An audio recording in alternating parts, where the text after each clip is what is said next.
नमस्कार, मेरा नाम डॉक्टर विभोर सिंघल है। मैं जॉइंट रिप्लेसमेंट सर्जन बेंसप्स हॉस्पिटल द्वारका में कार्यरत हूँ।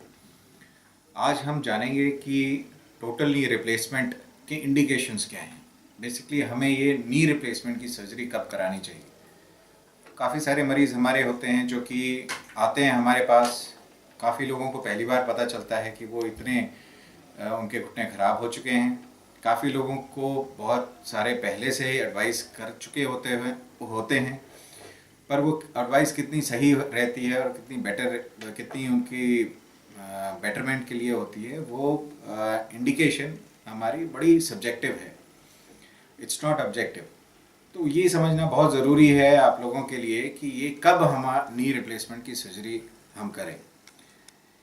इस संदर्भ में सबसे पहले एक स्कोरिंग सिस्टम होता है जिसे हम बोलते हैं अमेरिकन नी सोसाइटी स्कोरिंग सिस्टम, जिसमें वॉकिंग डिस्टेंस, बिना रुके कितने आप डिस्टेंस चल पाते हैं, किसी भी फॉर्म में हो, धीरे धीरे हो चाहे तेज़ हो, स्टेयर क्लाइंबिंग आप कर सकते हैं कि नहीं, आपको किसी एड की ज़रूरत पड़ती है कि नहीं, आप रात में आपके घुटनों में दर्द होता है या नहीं, आपकी लाइफस्टाइल कितनी फ़र्क पड़ रही है इस घुटने के दर्द की वजह से।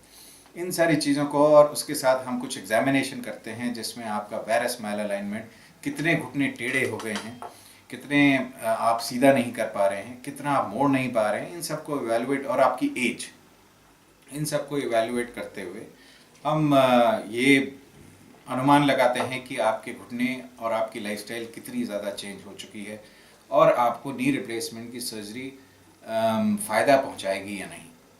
नी रिप्लेसमेंट सर्जरी कराने से पहले आपको सारी चीज़ें ट्राई कर देनी चाहिए। For example physiotherapy, a lot of exercises, घुटने की वर्जिश जिसमें आप घुटना सीधा करते हैं, एंकल पे वेट बांधते हैं, क्वाड्रिसेप्स की एक्सरसाइजेस और हैमस्ट्रिंग की एक्सरसाइजेस।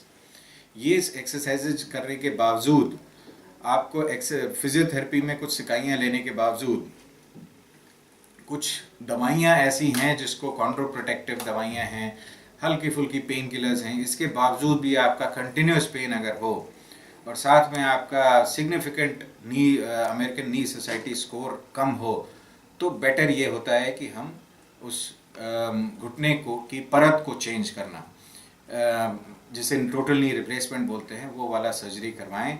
और उसके बाद आप knee society, an average increase in knee society rating, it comes from somewhere around 30 to 85 immediately post operative। मतलब 50 का डिफरेंस जो है 100 की रेटिंग में आपको 50 का डिफरेंस जो है वो ज़रूर मिलता है। तो it is a significant improvement which occurs after knee replacement surgery and which is found in every study. इसके साथ कुछ भ्रांतियाँ हैं हमारे समाज में जो कि भाई घुटना आपका जो है वो पूरा रिप्लेस हो जाएगा, मतलब कि हम इतनी बोन काट के जो है फेंक देंगे और उसके बजाय जो मेटल की चीज़ लगा देंगे, ऐसा कुछ नहीं है। इट इज़ ओनली 9 मिलीमीटर, सिर्फ 9 मिलीमीटर का जो बोन है, मैक्सिमम 1 सेंटीमीटर, 9 मिलीमीटर का बोन हम जो है वो सारे कॉन्डाइल से सिर्फ परत उसकी काटते हैं, उसकी शेप बनाते हैं और उसके ऊपर एक खोल लगा देते हैं। ऐसे टीबिया में जो नीचे की तरफ है उसमें एक सिर्फ परत काट के और उसके ऊपर एक प्लेट लगा देते हैं और बीच में इन दोनों के एक प्लास्टिक होता है। कुछ ऐसे भी डिज़ाइंस आते हैं जिसमें पूरा नीचे वाला एक ही प्लास्टिक होता है।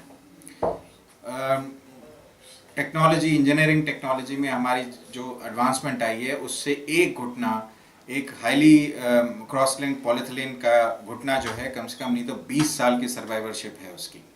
20 साल के बाद भी इसकी जो हमारे नी रिग्स में, मतलब लेबॉर्ट्री में अगर जो टेस्टिंग हुई है, कम से कम नहीं तो 30 साल का इसकी लॉन्गिटिविटी बताई जाती है।